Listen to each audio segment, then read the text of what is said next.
Bihar CM JDU chief Nitish Kumar తన ముఖ్యమంత్రి పదవికి రాజీనామా చేస్తారనే ప్రచారం జరుగుతోంది.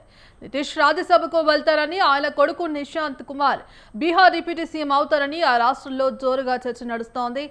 ఇదే అంశానికి సంబంధించి మరిన్ని అప్డేట్స్ మా కరెస్పాండెంట్ సవీన్ లైవ్ ద్వారా అందిస్తారు. సవీన్, బీహార్ రాజకీయాల్లో ఇది ఒక కీలక రాజకీయ పరిణామంగా చెప్పుకోవచ్చు. మొత్తంగా ఎన్డీఏ కూటమిలో కూడా ఇది ఒక కీలక పరిణామం. ప్రస్తుతం బీహార్ ముఖ్యమంత్రిగా 2005 సంవత్సరం నుంచి అప్రతిహతంగా ఇప్పటి వరకు కొనసాగుతూ వస్తున్నటువంటి జేడీయూ అధినేత నితీష్ కుమార్ రాజ్యసభకు వెళ్ళబోతున్నారనే చర్చ బీహార్ రాజకీయ వర్గాలతో పాటు దేశవ్యాప్తంగా విస్తృతమైన చర్చ జరుగుతోంది. దీనికి సంబంధించి ఇప్పటికే నితీష్ కుమార్ రాజ్యసభకు వెళ్ళటం దాదాపుగా ఖరారైంది. ఈరోజు నామినేషన్ దాఖలు చేయబోతున్నారు.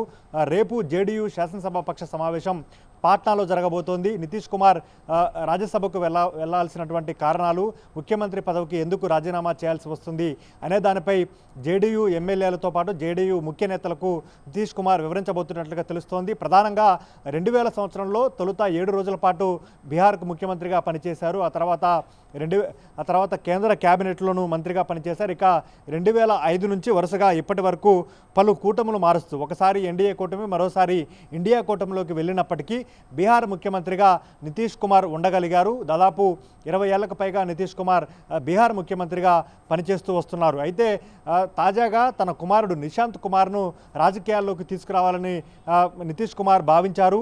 అందులో భాగంగానే నితీష్ కుమార్ బీహార్ ముఖ్యమంత్రి పదవికి రాజీనామా చేసి తన కుమారుడిని బీజేపీ అండతో, కేంద్రంలో అధికారంలో ఉన్నటువంటి ఎన్డీఏ పెద్దల అండతో బీహార్ ఉప ముఖ్యమంత్రిగా చేయబోతున్నారు. బీజేపీకి సంబంధించినటువంటి నాయకుడికి ముఖ్యమంత్రి పదవిని అప్పగించబోతున్నారనే చర్చ పెద్ద ఎత్తున బీహార్ రాజకీయ వర్గాల్లో జరుగుతుంది. దీనికి సంబంధించి ఇప్పటికే బీహార్ డిప్యూటీ సీఎంలుగా ఉన్నటువంటి సామ్రాట్ చౌదరి లేకపోతే విజయ్ కుమార్ సిన్హా, ఈ ఇద్దరిలో ఒకరు బీజేపీ తరఫున బీహార్ ముఖ్యమంత్రిగా కాబోతున్నట్లుగా కూడా ప్రచారం జరుగుతుంది. అయితే ఇప్పటి వరకు నితీష్ కుమార్ బీహార్లో ముఖ్యమంత్రిగా కొనసాగినప్పటికీ ఎమ్మెల్యేగా పోటీ చేయడం లేదు. ఎమ్మెల్సీగా ఉంటూ అక్కడ రాజకీయాలను శాసిస్తూ వస్తున్నారు. అయితే నితీష్ కుమార్ రాజీనామాకు సంబంధించి 2025లో జరిగినటువంటి అసెంబ్లీ ఎన్నికల్లో బీజేపీ, జేడీయూ, ఇతర రాజకీయ పార్టీలు, ఎన్డీఏ కూటమిలో ఉన్నటువంటి చిన్న రాజకీయ పార్టీలను కలిసి పోటీ చేశారు. ఆ ఎన్నికల్లో జేడీయూకి 85 అసెంబ్లీ స్థానాలు రాగా బీజేపీకి అంతకంటే ఎక్కువ 89 అసెంబ్లీ స్థానాలు వచ్చాయి. అయినప్పటికీ ఒప్పందం ప్రకారం బీజేపీ నితీష్ కుమార్కు ముఖ్యమంత్రి పగ్గాలు అప్పగించింది. కానీ గతంలోనే 2020లో కూడా అంతే జరిగింది. బీజేపీ, జేడీయూ కలిసి ఎన్నికల్లో పోటీ చేశాయి.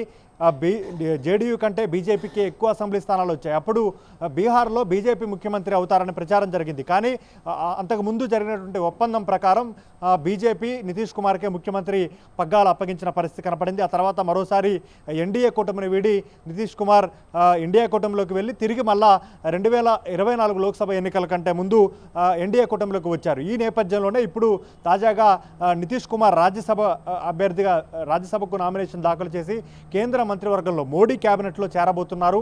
అదేవిధంగా బీహార్ ముఖ్యమంత్రిగా రాజీనామా చేసి బీజేపీకి బీహార్ సీఎం పగ్గాలు అప్పగించబోతున్నారు. తన కుమారుడు నిశాంత్ కుమార్ ఇప్పటివరకు ఎక్కడ ప్రత్యక్ష రాజకీయాల్లో లేరు. 20 ఏళ్లుగా నితీష్ కుమార్ బీహార్ ముఖ్యమంత్రిగా కొనసాగుతున్నప్పటికీ నిశాంత్ కుమార్ ఎక్కడా ప్రత్యక్ష రాజకీయాల్లో లేరు.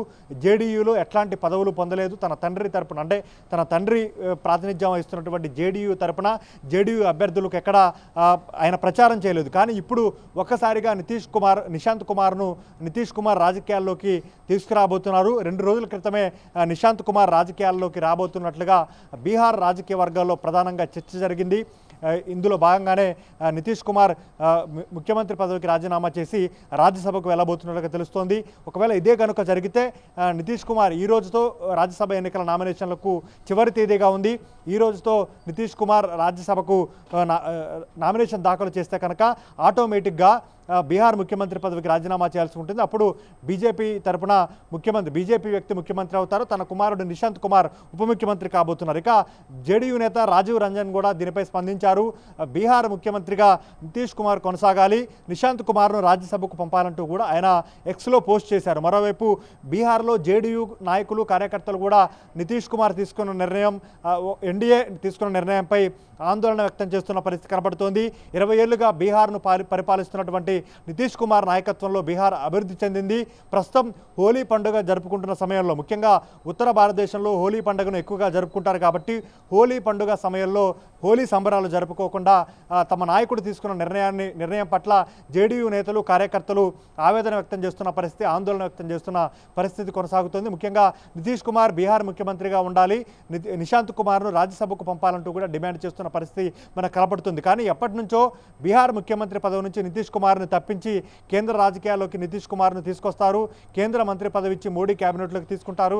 బీహార్ నుంచి బీజేపీ వ్యక్తి ముఖ్యమంత్రి అవుతారని ప్రచారం జరుగుతున్న నేపథ్యంలో ఇప్పుడు రాజ్యసభ ఎన్నికలకు సంబంధించినటువంటి నామినేషన్లు జరుగుతున్న క్రమంలో ఇప్పుడు నితీష్ కుమార్ రాజ్యసభకు వెళ్ళబోతున్నారు. తన కుమారుడు నిశాంత్ కుమార్ను బీహార్ ఉప ముఖ్యమంత్రిగా చేయబోతున్నారనే ప్రచారం మాత్రం పెద్ద ఎత్తున జరుగుతుంది. దీనికి సంబంధించి మరికొద్ది సేపట్లోనే అధికారిక ప్రకటన రాబోతుంది.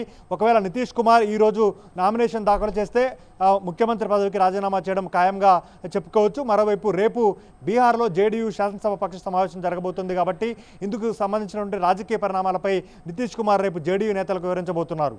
Right, thank you సవిన్.